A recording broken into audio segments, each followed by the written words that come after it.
la historia tan fuerte de muchísimos años, y eso seguramente me ligó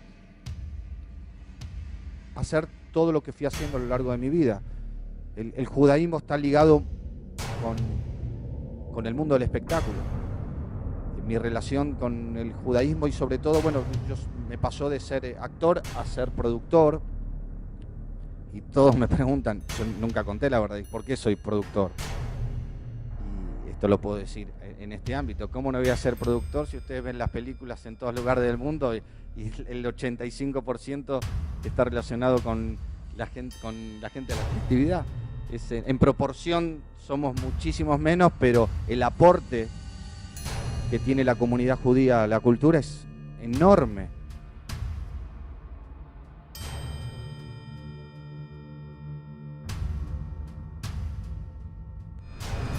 Conozco las entrañas de la prensa del siglo XXI, dominada por holdings que invierten en los más diversos rubros: finanzas, petroquímica, agroindustria, farmacéutica, etc.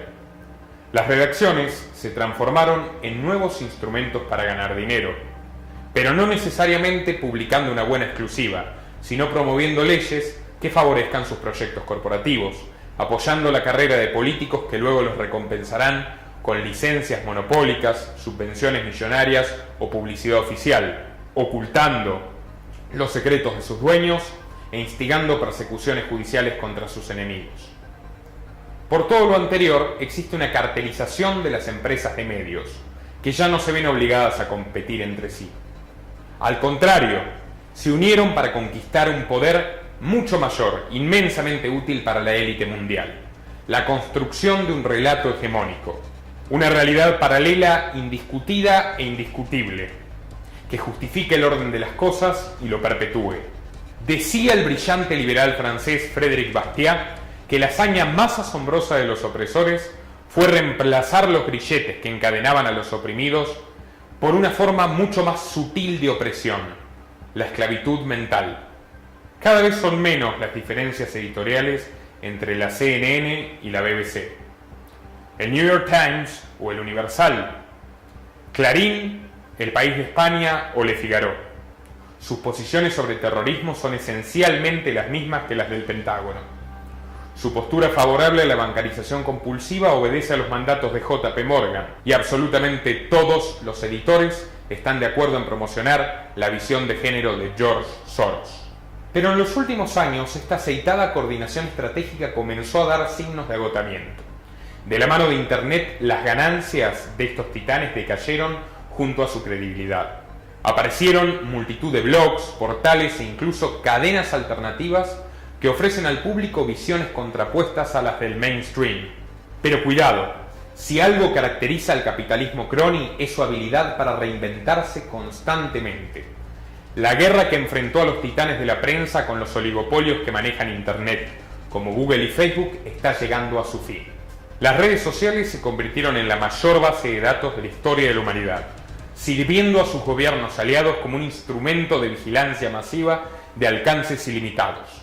El panóptico de Bentham aplicado a 3.000 millones de reclusos de una prisión virtual.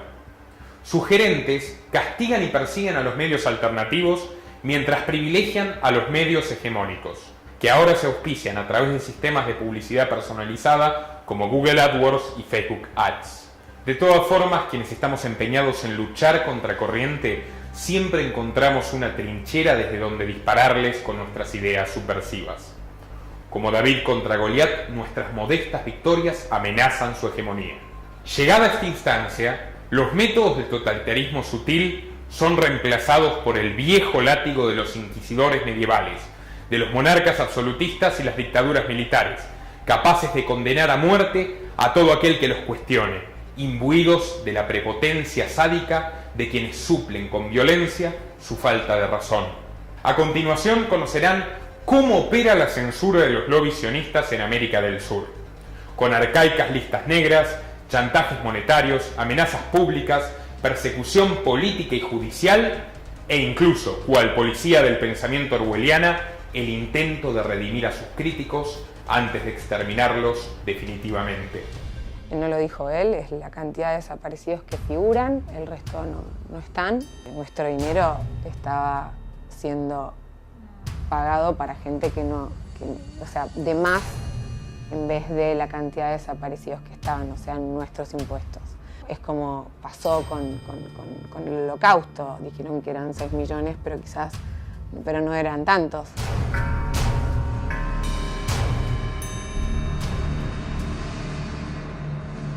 Acaban de escuchar a Esmeralda Mitre, que es actriz de cine y televisión.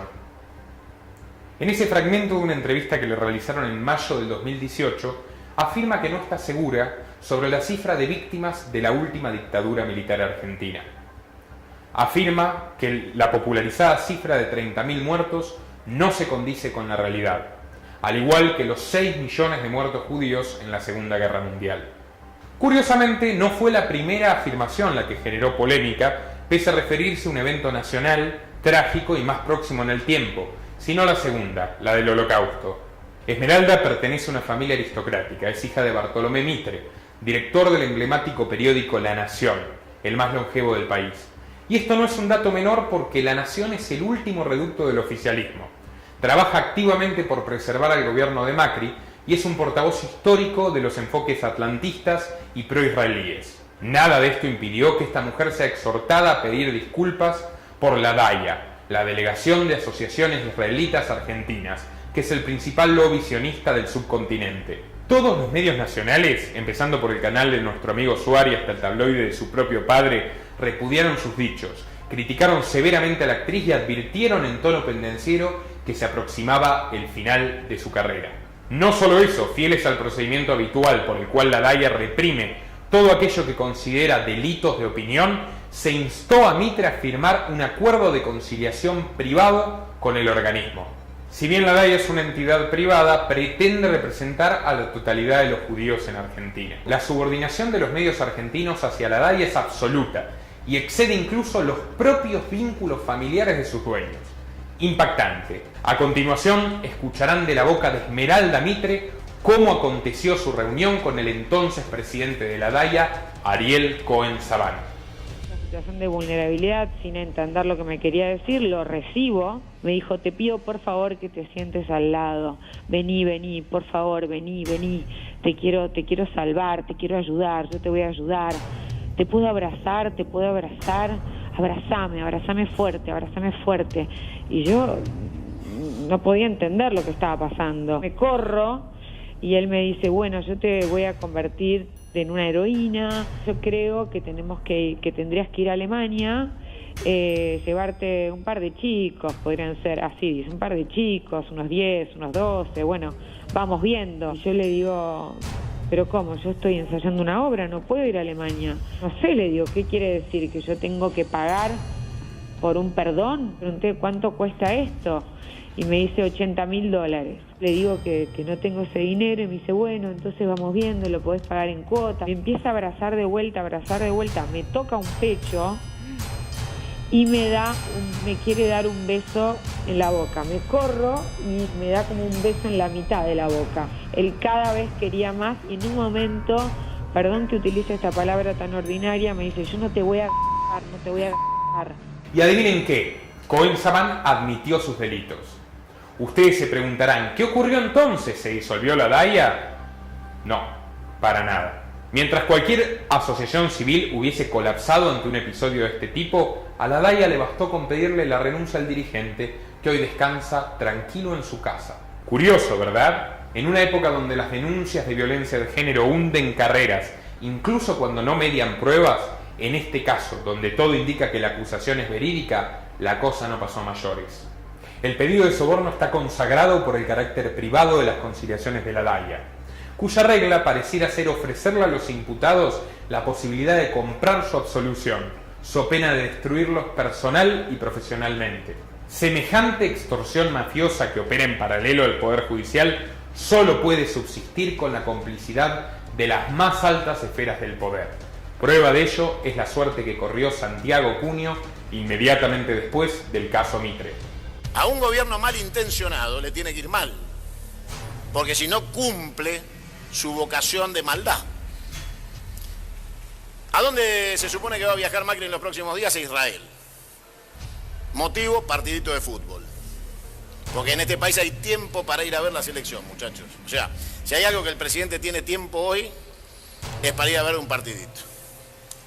Claro que también va a la cumbre del sionismo, se va a encontrar allá en Israel con sus socios políticos, el sionismo internacional, que es parte de la jugada de la balcanización de la nación que prometió en Londres.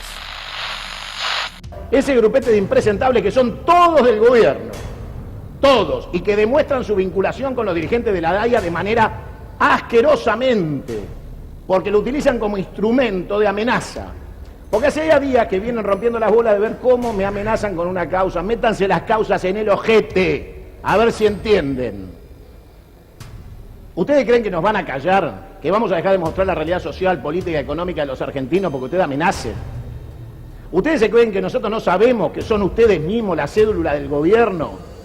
Que utilizan esto desde otro lado para tratar de venir por nosotros, pero nos toman de idiotas. Lo único que demuestran es que tenemos razón.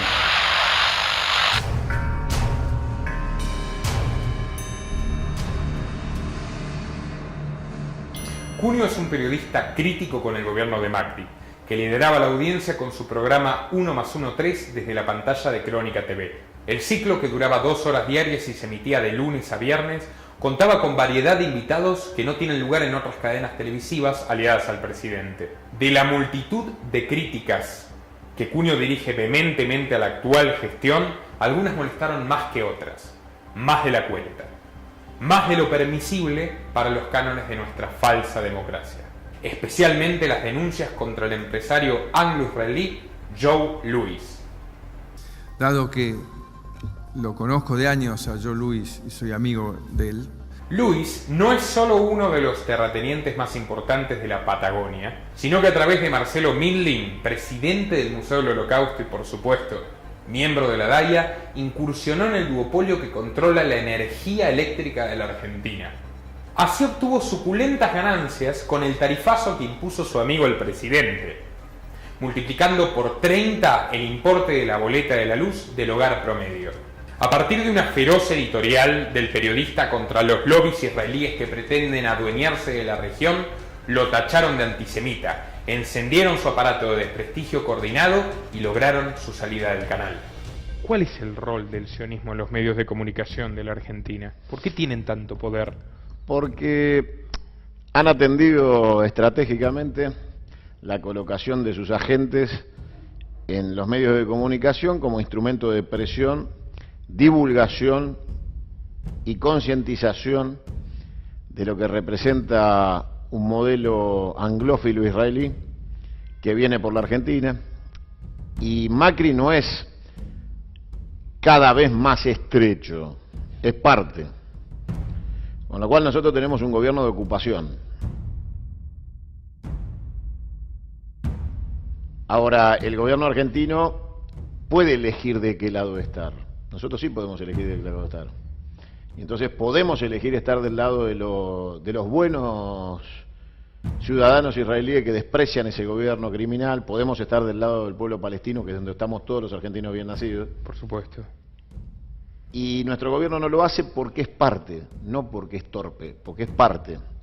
Porque este gobierno de ocupación en la Argentina es anglófilo y pro-israelí en términos de pro-gobierno de Israel, sí, de este gobierno de Israel. Abiertamente sionista. Abiertamente sionista. Con lo cual, en este esquema yo lo único que dije fue decir la verdad. Jamás le pido disculpas a un genocida asesino. Y la salida de Crónica fue una decisión propia para no perjudicar a nuestros compañeros de trabajo. En Crónica hay sionistas adentro de Crónica. En todos los medios hay sionistas aquí en la Argentina. Crónica particularmente los hay. ¿Por qué hay tanto silencio mediático? Por ejemplo, las brutales represiones que hubo recientemente en Israel contra las protestas de los palestinos. Exactamente, vos las mostraste, pero si nos remitimos a un país hermano como Chile, mis amigos de la Federación Palestina publicaron una solicitada en distintos medios de gran alcance. Aquí prácticamente nadie, salvando vos, prácticamente nadie le dio cobertura al tema. ¿Por qué reina tanto silencio al respecto en la Argentina? Porque hay un falso plurito de creer que en la Argentina no se puede hablar del tema judío. le han hecho un gigantesco daño a la colectividad judía en la Argentina. Los miserables que presiden las instituciones judías en la Argentina, tanto Daya como AMIA, que son una vergüenza, no solo responden a los intereses del gobierno de Israel y el sionismo internacional, sino que son chorros. O sea, a ver, para decirlo en términos argentinos, tal vez no se entienda si alguien nos ve en algún otro lugar del mundo. En la Argentina, el presidente de la Daya quiso violar a una mujer y pedirle $80.000 por un perdón religioso. En la Argentina eso se llama acoso y extorsión. Entonces, si ese es el presidente de la Daya, imagínense la comisión directiva. Sí, una institución sumida en la corrupción y sin embargo pretenden ser como la vara moral de la República, ¿no? Lejos están de eso, son una manga de delincuentes reunidos en un edificio. Y como decía ayer un amigo muy querido que es familiar de una de las víctimas de AMIA y por supuesto de religión judía, han utilizado los muertos para buscar cargos políticos, prebendas económicas y estatus social. O sea, están lucrando con los muertos del atentado. Pero no hay duda. Y los convierten en su plataforma de poder político. Por supuesto. Y, a ver, con esto, acá hay un punto muy importante. Los muertos de AMIA son muertos argentinos. A mí me importa 3 carajos si eran judíos. Son muertos argentinos, murieron ciudadanos argentinos con DNI argentino, nacidos en Argentina, con lo cual la religión que profesen importa un bledo. Que alguien se adueñe de la muerte, que quiera saquear a la muerte, o sea, que quiera tomar la muerte de 85 personas y desde ahí construir un relato judaico y de sentirse otra vez victimizado. A ver, murieron 85 argentinos, stop. Yo digo, yo como argentino no tolero que nadie, absolutamente nadie, viole la soberanía de la nación argentina. Nadie. Con lo cual, un atentado en la Argentina es una ofensa al gobierno de los argentinos, a la nación argentina, al pueblo argentino. Exactamente. Sí. Te quería preguntar, para quien no lo sepa, ¿quién es Marcelo Mindlin, el empresario que se esfuerza en cubrir la Daya y vos desenmascaraste en tu programa? Anglo-israelí dije. El dueño del dinero es otro ciudadano del mundo, como dicen ellos, que se llama George Lewis, que también es de origen israelita y que es anglosajón, la 6ª fortuna inglesa del mundo, y que es el testaferro, el señor Mindlin de Lewis, y que es socio de Mauricio Macri. ¿Socio del presidente socio de Mauricio Macri? Macri De Norte y de Sur. Obviamente las acciones de Mauricio Macri están en Panamá, no están acá. Y obviamente por ahora el único presidente enredado en los Panama Papers que no ha pagado, habiendo ya presidentes que han dimitido por estar en los Panama Papers, es Mauricio Macri. Obviamente lo sostiene los intereses anglo-israelíes. Santiago, para terminar, ¿cuál crees que es el futuro de la libertad de expresión en la Argentina en un momento donde el gobierno goza de un blindaje de las corporaciones periodísticas nunca antes visto? El gobierno ya está terminado. Le estamos contando las horas del knockout. Este gobierno está terminado. La Argentina va a recuperar su soberanía política, su independencia económica, y la libertad de prensa la ejercemos porque no pedimos permiso. La libertad de prensa es algo que se ejerce de manera individual. Y obviamente en la Argentina el problema es que tenemos muchos compañeros que ejercen la autocensura. El chorro es chorro, el delincuente es delincuente, y si es judío, es judío. Afortunadamente, Cunio encontró la manera de seguir emitiendo a través de su propio canal digital, Canal 22 Web. No obstante, pocos meses después, recibió una denuncia penal de una vieja conocida que tenemos en común. Principalmente teniendo una ministra de Seguridad, Patricia Bullrich, que además de ser un ejemplo de panquequismo político, es una chica de la Fundación Naumann, no sé si mucha gente lo sabe, que la instaló la Fundación Naumann, que se dedica a interferir con su origen alemán y su financiación 100% alemana en la política argentina, y que felicitó por supuesto su nombramiento, y que parece más una agregada comercial de la Embajada de Israel que la ministra de Seguridad de la República Argentina. Su marido es dueño de un diario en Tel Aviv.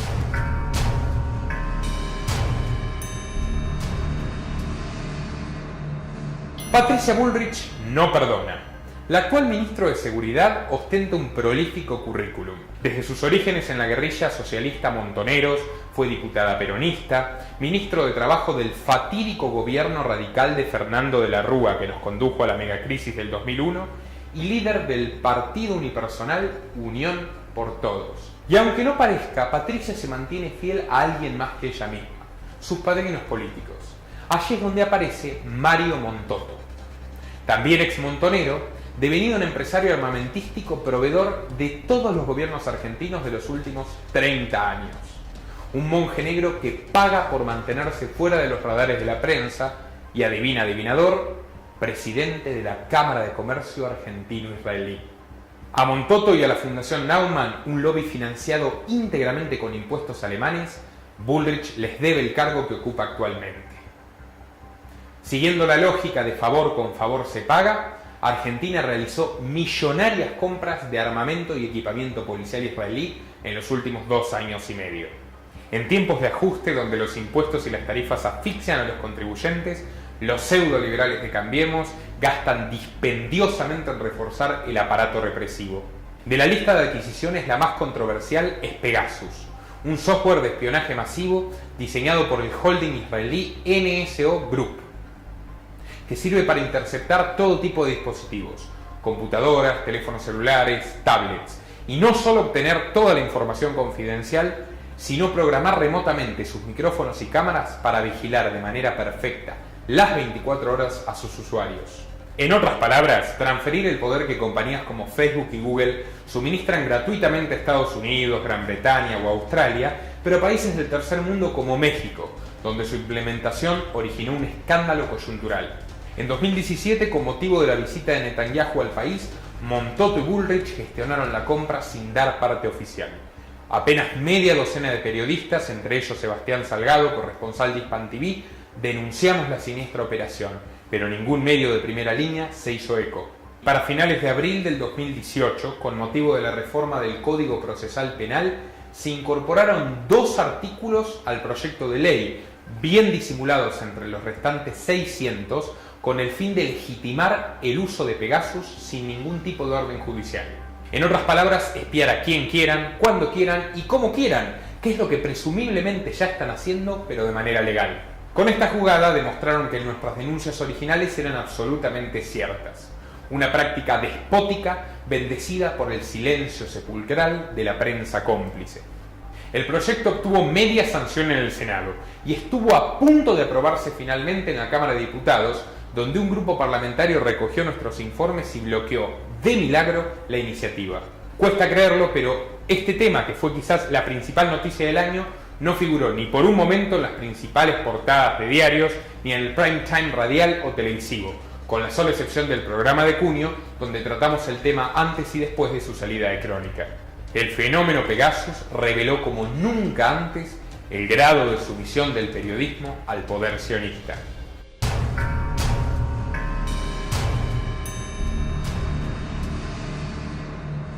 Desembarcamos del otro lado de la cordillera de los Andes, donde nuestro compañero Martín Venegas Ortega entrevistó al abogado Anwar Makhlouf, presidente ejecutivo de Comunidad Palestina, una asociación civil dedicada a concientizar sobre los efectos devastadores de la limpieza étnica que Israel lleva adelante contra el pueblo invadido. El caso de Chile es paradigmático. Chile es el país que alberga la mayor cantidad de expatriados palestinos en el mundo.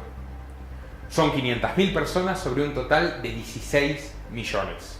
Los expatriados, que en la mayoría de los casos tuvieron familia en el nuevo continente, no tardaron en integrarse a la sociedad chilena y se ganaron el afecto y el respeto de sus conciudadanos. Por otro lado, mientras la DAIA se arroga falsamente la representación de la mayor comunidad judía sudamericana, sus pares chilenos no corren con la misma suerte. La suma de todas las organizaciones sionistas chilenas, entre las cuales destacan el Consejo Chileno-Israelí, la Comunidad Judía de Chile y el Círculo Israelí de Santiago, no alcanzan siquiera los 5.000 afiliados, literalmente el 1% de la cantidad de chilenos palestinos. Pero como no podría ser de otra forma, los lobbies sionistas del país vecino se las ingenian para dominar la información. Anwar, la pregunta es la siguiente. El año pasado la Federación sacó una solicitud en los diarios con un mapa detallando la progresiva invasión por parte de Israel de los territorios palestinos, lo cual provocó una violenta reacción del lobby sionista en los medios de comunicación, tanto en Chile como inclusive algunos de Argentina. ¿Qué nos puede decir acerca de este inconveniente? Bueno, primero muchas gracias por haberse interesado y por conocer más sobre la comunidad palestina de Chile y el trabajo que nosotros realizamos de manera constante. Nosotros lo que intentamos hacer siempre es visibilizar lo que ocurre en Palestina y aportar, generar conocimiento.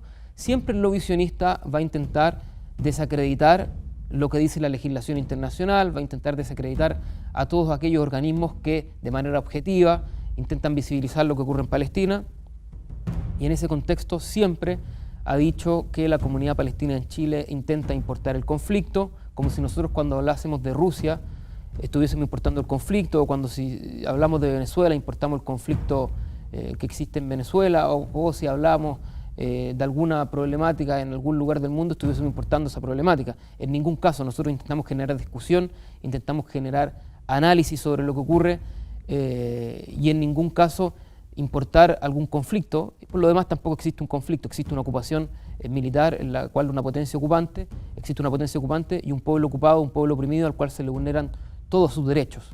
No solo dice que importamos el conflicto, sino también que la comunidad palestina de Chile es una comunidad antisemita, intentando dar ellos sus propias explicaciones sobre lo que significa ser semita. Por otro lado, siempre intentan desacreditar lo que dice la comunidad palestina de Chile, diciendo que se incita al odio, que se incita a la violencia, y por supuesto sin mayores argumentos para deslegitimar lo que dice la legislación internacional, que existe una ocupación militar y que se vulneran los derechos humanos de todos los palestinos.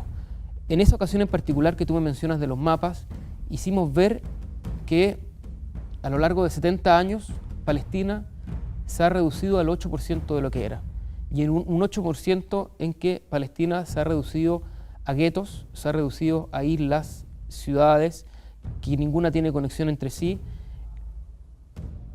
Eso es una colonización, eso es un apartheid, y eso es hacer desaparecer a un país por completo. Y cuando uno intenta visibilizar lo que ocurre o criticar las políticas de Israel, el lobby sionista inmediatamente actúa con diferentes adjetivos y descalificativos a todas estas críticas legítimas.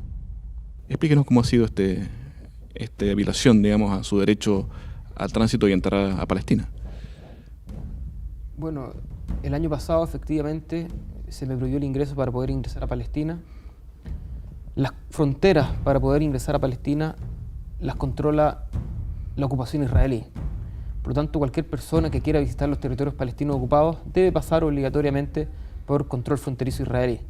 Las veces anteriores que había tenido la oportunidad de visitar Palestina, fui sometido a largos interrogatorios y a lo que yo llamo una tortura psicológica, donde te interrogan diferentes soldados e intentan intimidarte. En esta ocasión, que fue el año 2017, se me prohibió el ingreso, y el argumento que dan las fuerzas de ocupación israelíes es que yo era una persona contraria al Estado de Israel, y según lo que salió en los medios de comunicación fue por la nueva legislación israelí, que es la legislación del BDS, que prohíbe el ingreso a todas aquellas personas que se manifiestan a favor de la campaña de boicot, desinversión y sanciones al Estado de Israel. Primero, como te mencionaba anteriormente, aquí yo no quería visitar Israel, yo quería visitar Palestina. Este es el único caso en el mundo que un tercer país, es decir, Israel, prohíbe el ingreso a diferentes ciudadanos para poder ingresar a otro país, que en este caso es Palestina. Segundo, es falso también que mi prohibición de ingreso es por la nueva legislación israelí sobre el BDS. Israel históricamente ha deportado y ha prohibido el ingreso a personas que se manifiestan a favor de los derechos de los palestinos y que se manifiestan contrarios a la ocupación israelí.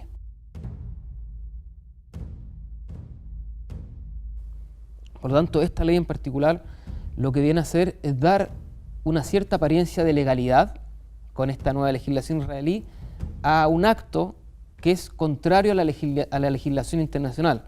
Por lo demás, existe en el ámbito internacional existe lo que se llama la reciprocidad. Yo nunca he escuchado, ni existen registros tampoco, sobre ciudadanos israelíes que hayan tenido problemas para su ingreso a Chile. Sin embargo, somos cientos de ciudadanos chilenos, en su gran mayoría chilenos de origen palestino o chilenos que solidarizan con la causa palestina, a quienes Israel le ha prohibido el ingreso para poder visitar Palestina, insisto.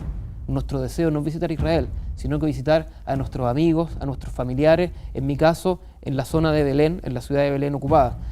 Por lo tanto, esto es un acto injusto, es un acto arbitrario, es un acto contrario también a la legislación internacional. Anwar, por último, ¿cómo ves que actúa el lobby sionista en los medios de comunicación chilenos?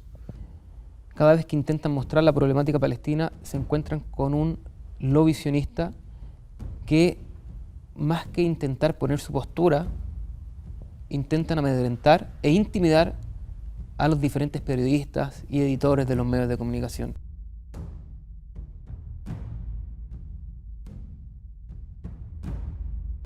No solo en actos de intimidación, sino que también existen, conocen bien, me imagino, los medios de comunicación, donde existen muchos auspiciadores, que grandes de estos auspiciadores, que son empresas, son de dueños que son sionistas. Exactamente, amenazan, digamos, con quitar la pauta publicitaria y todo eso. Exactamente, amenazan con quitar los auspicios a determinado programa. Y adicional a eso, Israel es conocido por su limpieza de imagen.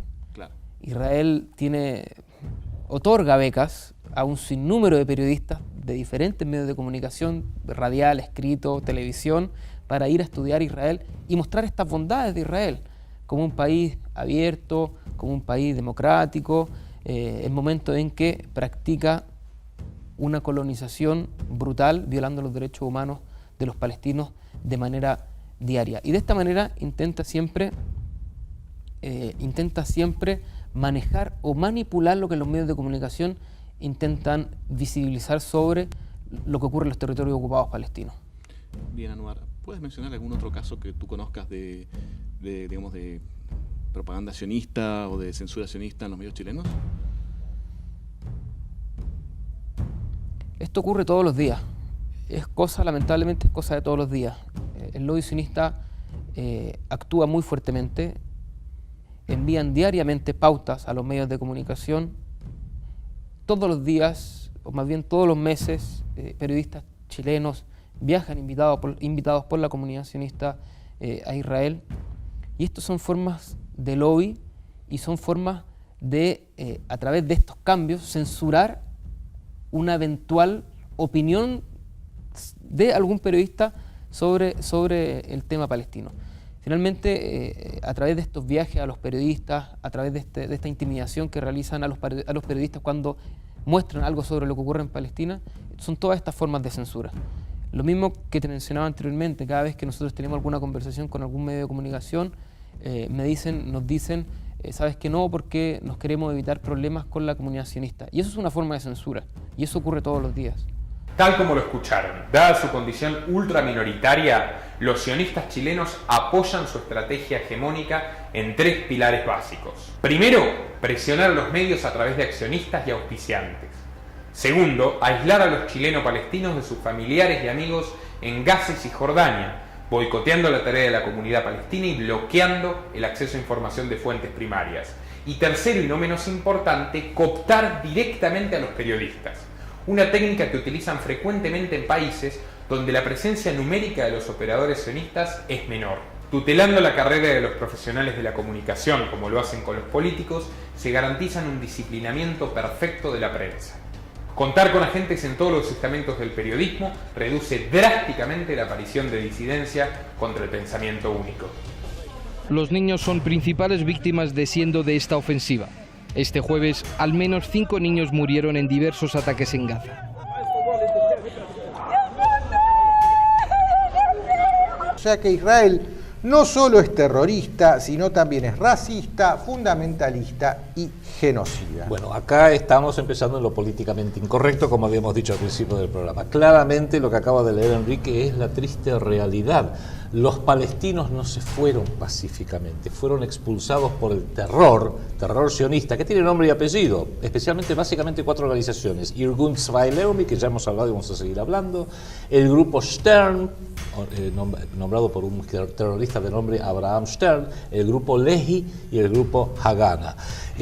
Esa es una de las realidades. Y la otra realidad, y esto me duele tener que decirlo, pero es exactamente así, es que los multimedios, que por razones que vamos a ir investigando, están sistemáticamente alineados con el sionismo en todo Occidente, solamente dan la versión de ellos, y para hacerlo, lamentablemente, mienten permanentemente.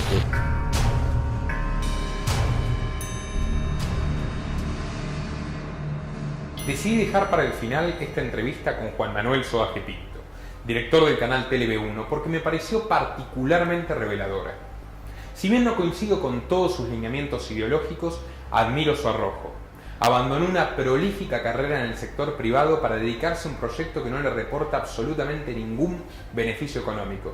Sin embargo, logró convertirse en una referencia de la comunicación contrahegemónica en español. TLV1 lleva 6 años emitiendo y 4 enfrentándose a una dantesca persecución judicial por parte de la DAIA.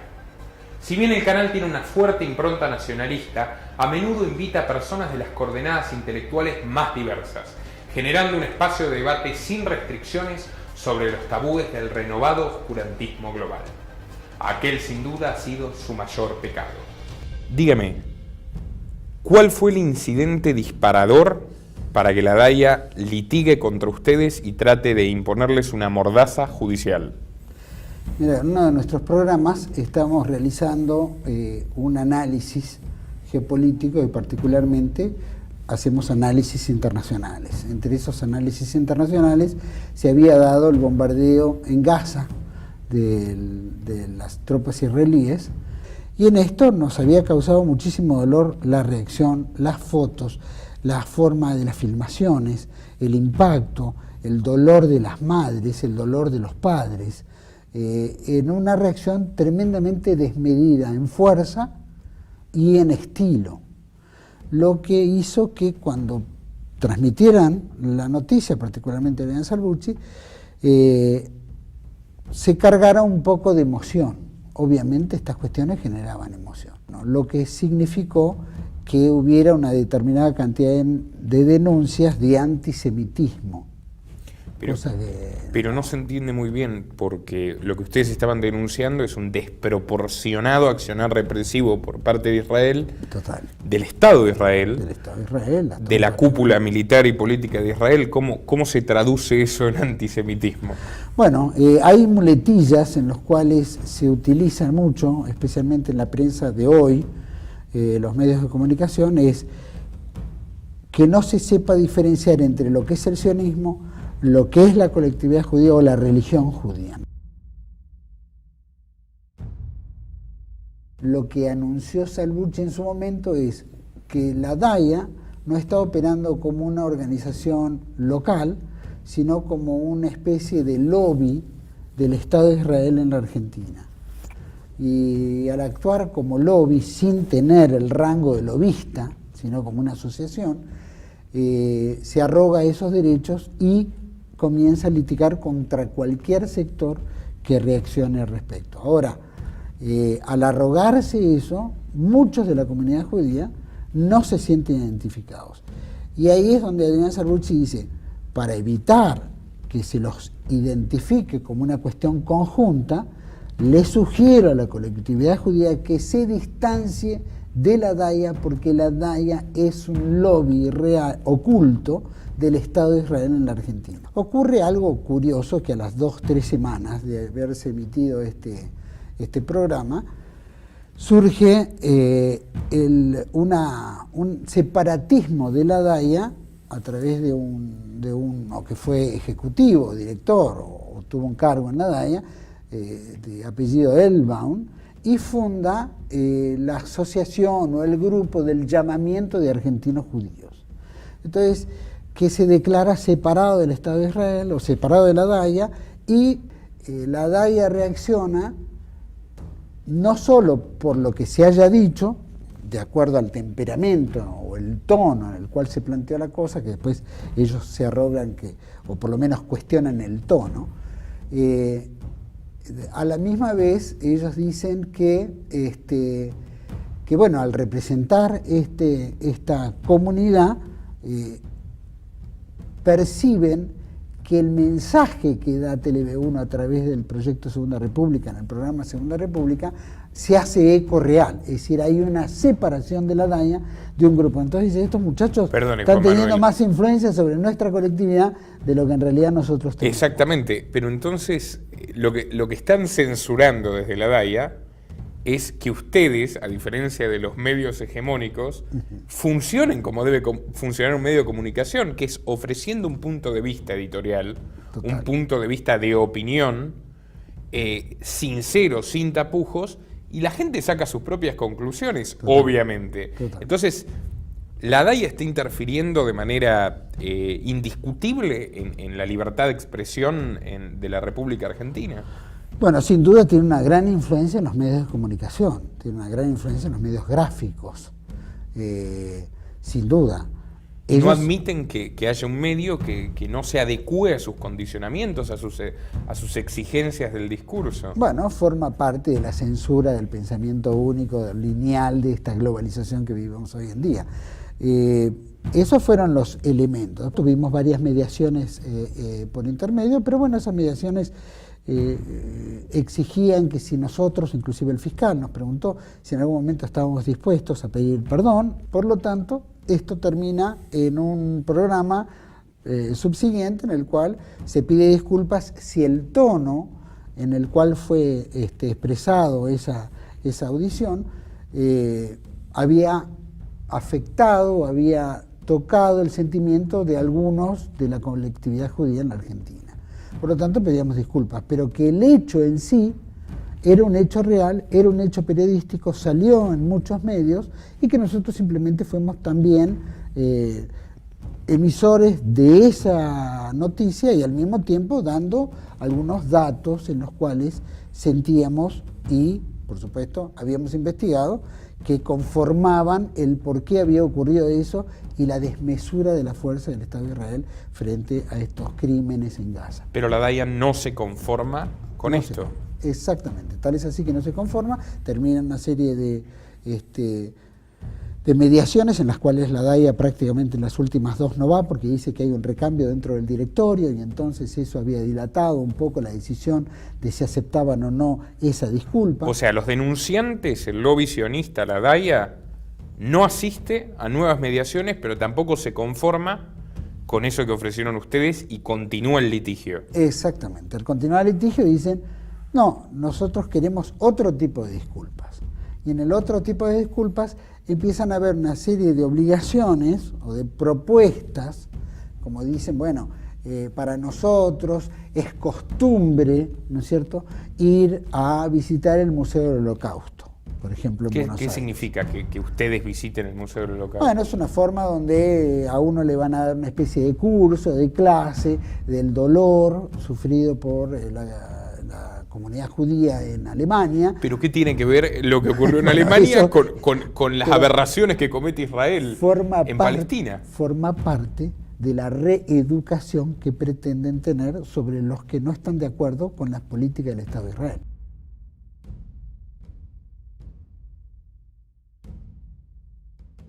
Entonces, esto entra dentro de un paquete, lo mismo que pedir disculpas de otro tono, es decir, después visitar probablemente la DAIA y tener una reunión con ellos, después, más o menos como el caso de Esmeralda Mitre, la hija del dueño del diario La Nación en Buenos Aires. Lo hemos tratado en el programa. Que programa, lo hemos tratado también, y que, bueno, de alguna manera también involucró una serie de medidas denominadas probation por ellos solos, ¿no? Porque no hubo una probation judicial. ¿Pero qué? ¿Ellos entonces se erigen como si fuesen casi una institución judicial autónoma y el Poder Judicial sigue sus instrucciones? Sí, parece pintado, ¿no? Parece que estuviera subordinada a las leyes de ellos. La DAIA, en lugar de apuntar a la conciliación, lo único que logró es prolongar eternamente este conflicto judicial, tratando de amedrentarlos a ustedes. Exacto. Y generar más y más confrontación en la sociedad argentina. Sin duda. Mira, la DAIA, por supuesto, en eso no se limita. Ellos también tienen lo que se llama un boletín, ¿no es cierto?, en los cuales figuran todos los casos en los cuales o personajes, o periodistas, o funcionarios, o quienes fueran, que tienen alguna tendencia de lo cuales ellos consideran antisemita. Entonces hay un informe... ¿Una lista negra? Una lista negra, una especie de informe del antisemitismo en los cuales van colocando los nombres o los medios en los cuales ellos consideran que tiene, digamos, una tendencia antisionista o anti-judía. Mira, hay algo que es muy curioso, ¿no? en el consciente colectivo mediático, cuando existe una denuncia, más allá de que la denuncia se haya archivado por motivos múltiples, para el conjunto, generalmente dicen, o TLB1, o Adrián Salvucci, o Suaje Pinto, fueron denunciados de antisemitas. Entonces, por lo tanto, es un estigma que queda para toda su vida como comunicador. Para la población, que de alguna manera tiene contacto con medios o con estos, llamémoslo, sectores de la colectividad, o de la DAIA, implica que, entonces es un antisemita. Entonces no se lo llama un programa, la causa se haya resuelto, entonces no se le publican sus artículos, exactamente. Entonces está toda esa presión. Aminorando, casi intentando extinguir su futuro como comunicador. Exactamente. Bueno, es una forma de desprestigiarte, ¿no?, frente a la comunidad argentina, y bueno, son metodologías. Decía Mariano Moreno, uno de los fundadores de la Argentina y el primer periodista que habitó estas tierras, que la verdad, como la virtud, tiene en sí misma su más perfecta apología. Si se restringe la libertad de debatir verdades, ventilarlas o contrastarlas, nos convertiremos en individuos vegetantes, fanáticos y embrutecidos, condenados a la ruina, el abatimiento y la miseria moral. Espero que este documental haya rendido honor a aquella máxima y también a la clarividente advertencia de Voltaire. Para saber quién gobierna sobre ti, dirige tu mirada a quienes no estás autorizado a criticar. Los testimonios de los entrevistados demuestran que la censura en su estado puro sigue igual de vigente que en los siglos pasados, pero también contienen un mensaje esperanzador. A través de Canal 22, Cunio sigue llegando a miles de argentinos. TLB1 resiste pese a los embates en su contra, de hecho está en su mejor momento, y la comunidad palestina de Chile continúa en su misión de concientizar a los latinoamericanos y solidarizarlos con el pueblo palestino. Aunque personajes tan disímiles como Trump, Zuckerberg o Soros y sus mayordomos vernáculos intenten impedirlo. Recuerdo una de las primeras veces que fui censurado. Tenía 19 años y llevaba un año como columnista de opinión de Infobae. Luego de haber publicado exitosamente varias columnas que en su día alcanzaron el podio de las más leídas, decidí enviar una titulada Israel, breve historia de un genocidio contemporáneo, donde exponía mis puntos de vista liberales para la abolición del etno Estado judío, que nació como el mayor logro de la ingeniería social del Imperio Británico. Esa misma tarde me llamó el jefe de la sección, intentando disuadirme para que la reemplace por otro artículo. Ante mi negativa, me comentó que estaban por abrir una rama audiovisual y que sería una gran oportunidad para mi carrera. Le contesté que no podía permitirme esa concesión porque no estaba dispuesto a subastar mi independencia. De más está decir que no volví a publicar en Infobae, y durante unos meses me pregunté si realmente valía la pena dar la batalla de las ideas ante un desbalance de fuerzas de tal magnitud. Hallé la respuesta tiempo después en Asunción, donde me invitaron a disertar sobre la historia de la colonización de Palestina ante un auditorio muy reducido. Decidí narrar las trágicas semanas de noviembre de 1947, cuando las tropas inglesas desalojaron a los palestinos y les entregaron sus hogares a los invasores sionistas. La operación fue tan repentina que los nuevos habitantes se encontraban con el café del desayuno todavía humeante sobre la mesa, mientras quienes iban a beberlo fueron recluidos de un instante a otro en campos de concentración. Bastaron 30 minutos para arrebatarles su libertad, su propiedad y sus vidas. Al finalizar el encuentro, mientras la gente se dispersaba, se me acercó una mujer muy mayor. Me miró seriamente con sus ojos gigantes y me dijo: «Yo lo sufrí. Tenía tu edad y lo recuerdo como si hubiera sido esta mañana. Vivo hace 60 años fuera de mi patria. Mis hijos nacieron aquí y conocen la historia, pero a mis nietos no les interesa. Tengo miedo de morirme y que nadie la recuerde. Por favor, nunca dejes de contarla. Alguien tiene que decir la verdad».